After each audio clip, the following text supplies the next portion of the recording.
திருச்சியில் பிரபல கொள்ளையன் ராஜசேகரை கோவை தனிப்படை போலீசார் சுட்டு பிடித்திருக்கின்றனர். இது தொடர்பான முக்கிய செய்தியை நாம் பார்த்து வருகிறோம். தொடர்ந்து கூடுதல் விவரங்களை வழங்க இணைகிறார் எமது செய்தியாளர் தினேஷ். தினேஷ், வணக்கம். இந்த சம்பவமானது எப்பொழுது நடந்தது? அது மட்டும் இல்லாமல் சுட்டு பிடிக்கப்பட்ட இந்த பிரபல கொள்ளையன் அவருடைய பின்னணி என்ன? விரிவா பதிவு பண்ணுங்க.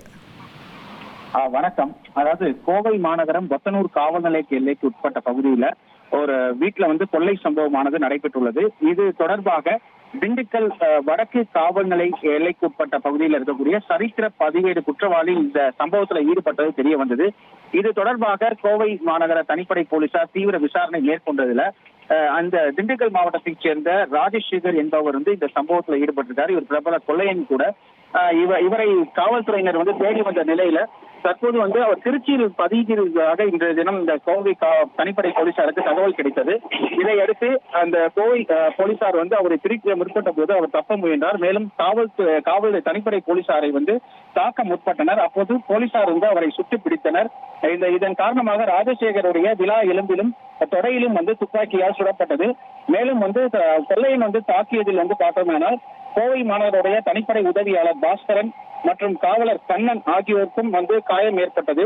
இதன் காரணமாக தற்போது அந்த குற்றவாளியும் மற்றும் போலீசாரும் திருச்சி அரசு மருத்துவமனையில் தற்போது சிகிச்சை பெற்று வருகின்றனர்.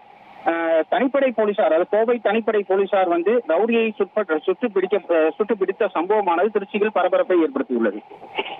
நன்றி தினேஷ், உங்கள் விரிவான தகவல்களுக்கு. தொடர்ந்து இந்த வழக்கு குறித்தான கூடுதல் விவரங்களை வழங்க இணைகிறார் எமது செய்தியாளர் கார்த்திக். Over to you. விரிவான தகவல்களை பதிவு பண்ணுங்க.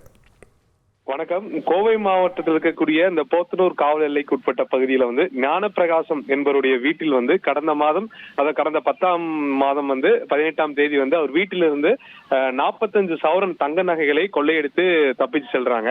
இந்த வழக்குல ராஜசேகர் தான் முக்கியமான நபர் எனவும் அவருடன் சம்பந்தப்பட்ட மற்றொரு நபரை அண்மையில் போத்தனூர் போலீசார் பிடிச்சிடறாங்க. அவரிடம் நடத்தப்பட்ட விசாரணையை தொடர்ந்து இந்த ராஜசேகர் திருச்சியில் பதுங்கி இருப்பது போலீசார் விசாரணைக்கு தெரிகிறது. தனிப்படை போலீசார் கடந்த 2 நாட்களுக்கு மேலாக அங்க முகாமிட்டு இன்று நண்பகல் 12 மணி அளவுல ராஜசேகரை அடையாளம் கண்டு அவரை பிடிக்க முயன்றிருக்காங்க. அப்போது காவலர்களுக்கும் ராஜசேகருக்கும் இடையே தள்ளுமுள்ளு கைகலப்பாக மாறி தப்பி செல்லும் போது காவலர்களையும் தாக்கியிருக்கார். அதனை அடுத்து போலீசார் 3 முறைக்கு மேல் அவர்கள் துப்பாக்கியால் சுட்டிருக்காங்க. அதுல 2 புல்லட் ஒன்று வயிற்றிலையும் இன்னொரு புல்லட் இடது காலுடைய தொடை பகுதியும் பதிஞ்சிருக்கு. தற்போது அவருக்கான சிகிச்சை திருச்சி அரசு மருத்துவமனையில் கொடுத்துட்டு இருக்காங்க. கொள்ளை வழக்கில் சம்பந்தப்பட்ட ஒரு நபரை போலீசார் சுட்டு பிடிச்சிருப்பதும் ஏற்கனவே இவர் மீது பல்வேறு கொள்ளை வழக்குகள் இருக்கு. குறிப்பா கோவையில் கடந்த 10வது மாதம் நடைபெற்ற அந்த 45 சவரன் தங்க நகை கொள்ளையில இவர் சுட்டு பிடிச்சிருப்பது மிக முக்கியமாக பார்க்கப்படுகிறது. நன்றி கார்த்திக், உங்கள் விரிவான தகவல்களுக்கு. இனி செல்லும் இடமெல்லாம் செய்தி.